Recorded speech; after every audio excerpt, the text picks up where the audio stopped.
Regarde bien cet arc-en-ciel. Combien de couleurs peux-tu voir? Je suppose que la plupart répondront 7. D'abord, nous avons le rouge et l'orange. Ensuite, le jaune, le vert et le bleu.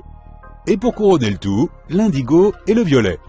Mais j'ai le regret de te dire qu'il n'y a pas vraiment 7 couleurs dans un arc-en-ciel. La quantité correcte serait infinie. Nos yeux ne peuvent tout simplement pas toutes les distinguer, seulement les 7 principales. La façon dont notre cerveau perçoit les couleurs est l'un des mystères physiques les plus intéressants qui soient. Alors, pourquoi ne pas nous plonger dans la science qui se cache derrière tout ça? Les arcs-en-ciel sont de très bons exemples, mais pour comprendre comment ils se produisent, nous devons parler du soleil, ou plutôt de la lumière pour être exact, ainsi que des longueurs d'onde. Grâce aux travaux d'Isaac Newton, on a compris que la lumière blanche contenait toutes les longueurs d'onde du spectre des couleurs. Fais passer de la lumière blanche à travers un morceau de verre, et tu obtiendras un arc-en-ciel réfracté de l'autre côté. Et oui, très similaire à la célébrissime pochette des Pink Floyd. Si tu veux tenter quelque chose de similaire à la maison, voici ce que tu peux faire. Prends un verre d'eau et place un miroir à l'intérieur.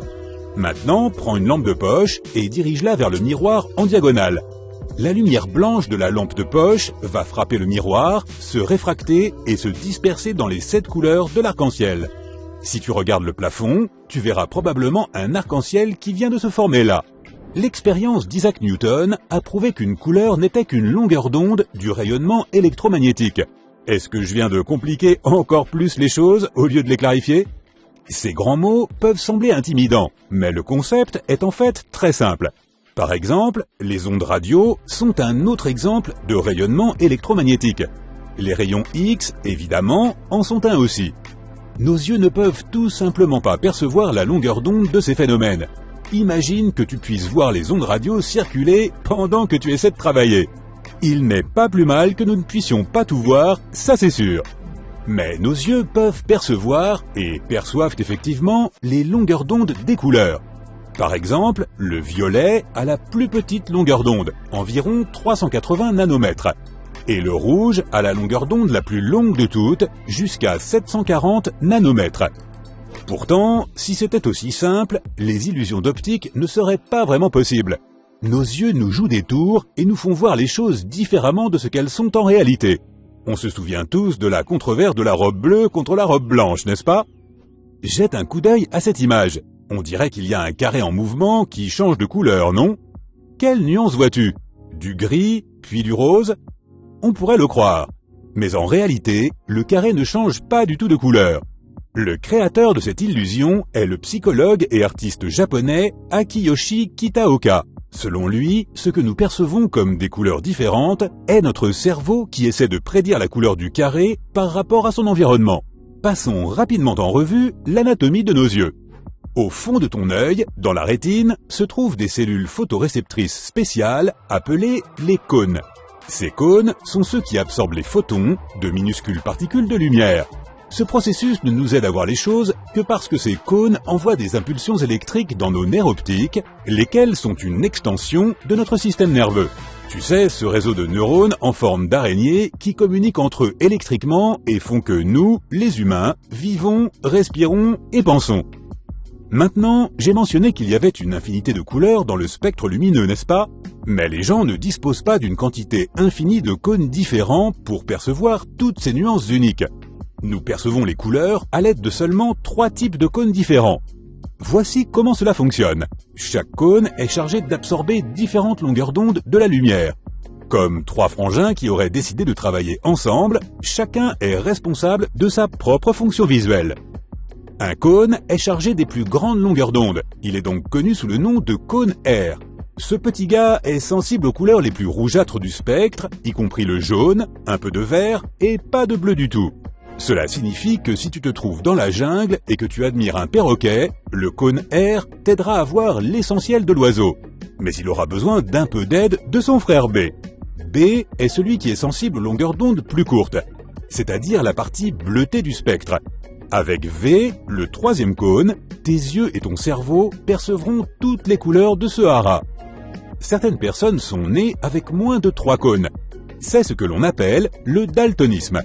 Le daltonisme le plus répandu est l'incapacité à distinguer le rouge du vert. Mais il existe aussi des personnes nées sans la capacité de distinguer le bleu du jaune. Jette un coup d'œil à cette image. Y a-t-il quelque chose à l'intérieur du cercle en pointillé? Si tu as réussi à distinguer le nombre 74, cela signifie que tu as bien 3 cônes. Parfois, cependant, nos yeux et notre cerveau s'embrouillent. Même si notre cerveau est comme une machine extrêmement sophistiquée, certains signaux s'en mêlent, et cela entraîne quelques lacunes, des failles. Les neuroscientifiques affirment que 40% de notre cerveau est impliqué dans la vision. Donc lorsque tu regardes quelque chose, comme ce ballon de plage juste ici, des signaux sont envoyés à plus de 30 zones de ton cerveau. Chaque zone est responsable du traitement d'une chose différente. La couleur n'en est qu'une parmi tant d'autres. Tu dois aussi être capable de détecter le mouvement et la forme, mais c'est un sujet pour une autre vidéo. Une grande partie de notre perception des couleurs a à voir avec nos souvenirs. Révisons un peu. Notre cerveau est semblable à une machine très avancée, on l'a déjà dit. Il sert de base de données où nous conservons des souvenirs et des registres d'informations comme « une banane c'est jaune ».